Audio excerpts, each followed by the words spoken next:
कुणाचा दहशतवादी संघटनेचा आवाज कुणाचा एनडीए सरकारचा उद्धव साहेब आगे बढ़ो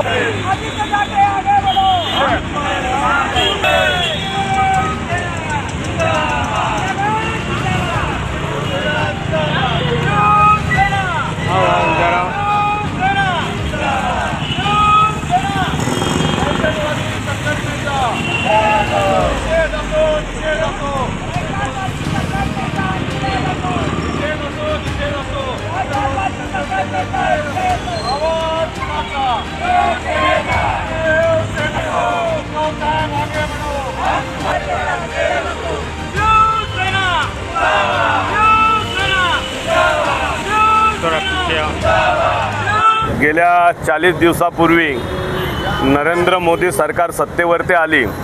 गेल्या 10 वर्षापासून त्यांचं सत्ता आहेच, मात्र गेल्या 40 दिवसापासून पुन्हा एकदा तिसऱ्यांदा सत्तेवरती आल्यानंतर 40 दिवसामध्ये जवळजवळ 9 आतंकवादी हमले झाले। त्याच्यामध्ये 12 जवान आमचे शहीद झालेले आहेत आणि जवळजवळ 13 जवान हे गंभीररित्या जखमी झालेले आहेत। एकूण 10 निष्पाप नागरिकांचा बळी गेलेला आहे आणि 50 नागरिक हे गंभीररित्या जखमी झालेले आहेत। ही खूप खेदाची गोष्ट आहे। आज काश्मीरमध्ये 370 कलम हटलेला आहे, त्यानंतर राष्ट्रपती राजवट लागू आहे आणि त्यानंतर देखील अवघ्या 40 दिवसामध्ये जवळजवळ 12 आतंकवादी हमले होतात। हे खूप संपूर्ण सरकारला खेदाची गोष्ट आहे आणि म्हणून अशा या सरकारचा मी निषेध करतो। जेव्हा राष्ट्रपती लागू असताना सर्व सत्ता तुमच्या हातात आहे, तुम्ही पाहिजे ते तिथे पाहिजे ती कारवाई करू शकता, या आतंकवादी संघटनेला ठोकून काढू शकता।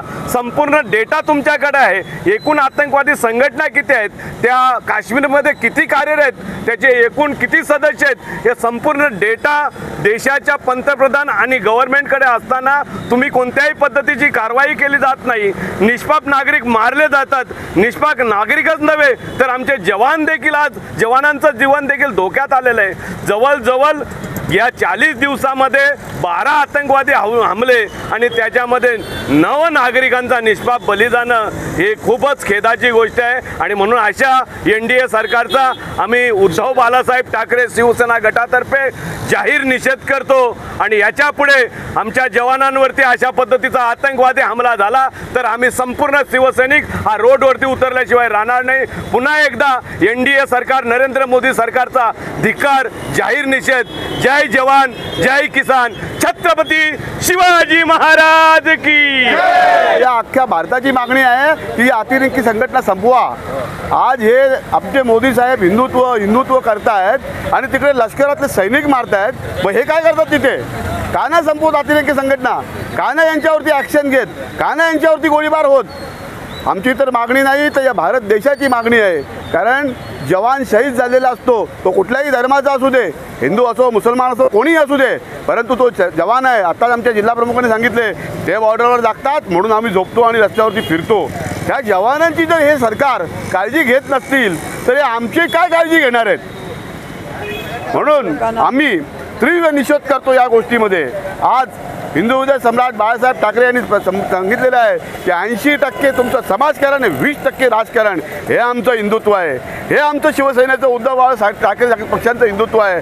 त्यांनी सांगितलेलं आहे की हाताला काम आणि पोटाला अन्न, हे हिंदुत्व आम्ही करतोय। म्हणून ह्याच्यानंतर जर असला काही प्रकार झाला तर शिवसेना, उद्धव बाळासाहेब ठाकरेचे पक्षप्रमुख श्री उद्धव बाळासाहेब ठाकरे यांच्या आदेशाने आतून तीव्र आज संपूर्ण महाराष्ट्रामध्ये शिवसेना उद्धव बाळासाहेब ठाकरे यांच्या वतीने काश्मीरमध्ये जो अतिरेकी हल्ला झालेला आहे आणि त्या अतिरेकी हल्ल्यामध्ये 5 जवान शहीद झालेले आहेत, त्याच्या निषेधार्थ भिवंडी शहर आणि जिल्हा शाखेतर्फे हा निषेध आम्ही आयोजित केलेला आहे।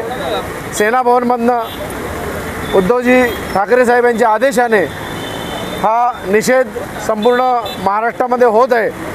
एकाच वेळेला 1 वाजता या महाराष्ट्रामध्ये होत आहे। या दहशतवादी संघटनेने गेले 10 वर्ष आपण बघतो की मोदी सरकार होते, पण त्याही काळामध्ये दहशतवादी हल्ले थांबले नाही। त्या लोकांनी 370 कलमसुद्धा बाजूला केलेला आहे, तरीसुद्धा दहशतवादी हल्ले चालूच आहेत. आज अमरनाथ यात्रा चालू आहे, त्या ठिकाणी सुद्धा दहशतवादी हल्ले होतात आणि किती जवान आपण मारायचे याचासुद्धा आपल्याला विचार करायला लागेल. कारण जी सैन्य भरती आहे ती जवानांमध्ये होते, परंतु जवान जर अतिरेक्यांच्या हल्ल्यात आणि पाकिस्तानच्या हल्ल्यात जर शहीद होत असतील तर त्याचा या हिंदुस्थानमधील जनतेने खरोखरच निषेध करायला पाहिजे. आता आपल्या भिवंडीमध्ये भरपूर जवान आता भरती झालेले आहेत आणि ते जवान आता ते पण काश्मीर बॉर्डरमध्ये पण सर्व्हिस करतात आहे. त्यांच्याबद्दल तुम्ही काय सांगणार आहे आणि भिवंडीवासियांना काय संदेश देणार आहे? काश्मीरमधील जे जवान सीमेवर आपल्यासाठी संरक्षणासाठी आहेत ते जागत असतात, म्हणून या हिंदुस्थानमधली लोक आनंदाने सुखाने झोप घेत असतात. परंतु त्यांचा विचारसुद्धा जर सेंट्रल गव्हर्नमेंट करत नसेल तर त्याचा निषेध भिवंडी शिवसेना शहर शाखा करत आहे. त्यासाठी